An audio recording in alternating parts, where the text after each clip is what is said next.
Yo, what's up? Good morning guys, Chris TV. Welcome back to my channel again guys. Dun sa mga past video ko, may pinakita ko na rep tab yun, no? Nilagay na natin yung rep tab, kaya natanggal natin yung bubong natin dito. Tinagilid na natin siya. So pinapasok na ng mga init yung ating mga fry dito guys. Saka yung ating mga breeder, yan guys, oh. Yan, nag-init na. Lumabas na siya ng araw, yan. Pero actually guys, hanggang isa't kalating oras lang naman ang init dito.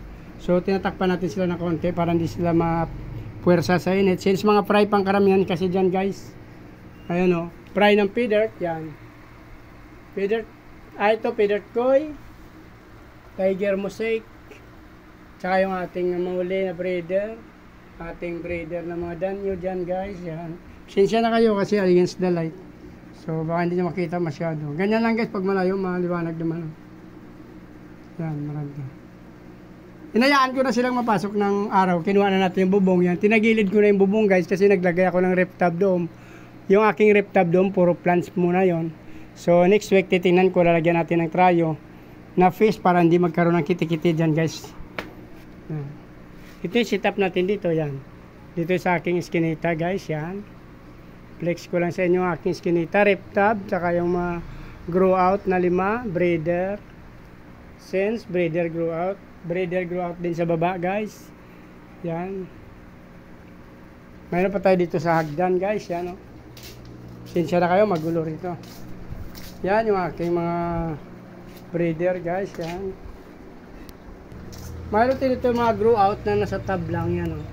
Yung ating albino galing sa terrace. So mura natin ibibenta. Juve na sila, malapit na next week or after 2 weeks pwede natin ibenta, or 1 month bibenta na natin yan. Ito yung ating mga ano ba to, shark fin blue panda yan guys. Yan, ilan na lang piraso na lang natira. Marami yan sila dapat. Ilan yan dyan, oh.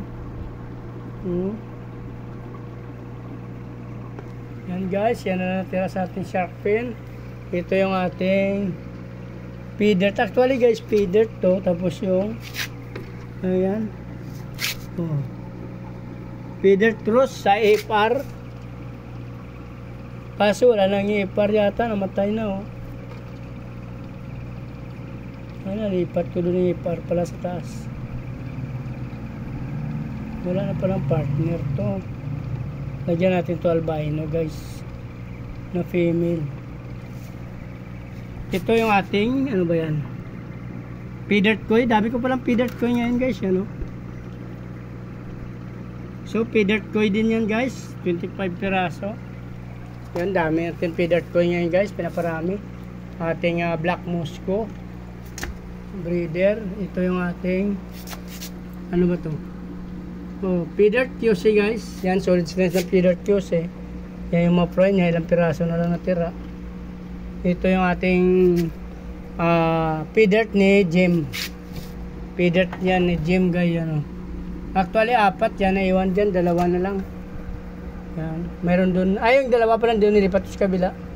Kasi alam ko isa lang yung namatay dito. Ang ganda na guys pag adult na yung feeder to.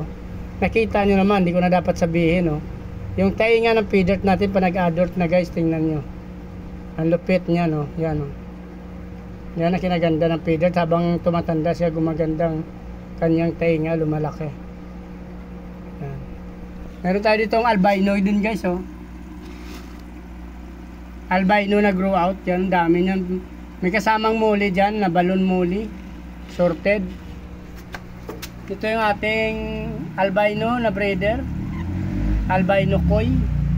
Yung ating blue tiger mosaic to guys, tiger mosaic na breeder, yan.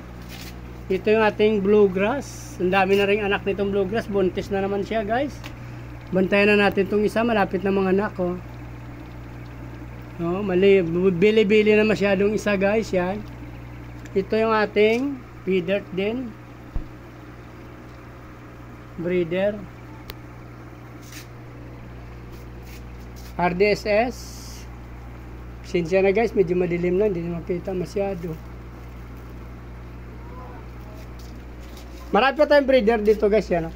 Yan yung ating molly white, balloon molly white, flyer tail, feeder koi. Ito yung ating breeder guys. Pinagsama natin feeder tsaka koi. Yan. Madilim lang. Yan guys, grow out. Ating mga grow out dami. Nasa buti lang ating grow out na iba guys. Nasa lalim lang ng hagdan ko yan. Yan. Meron pa doon sa taas.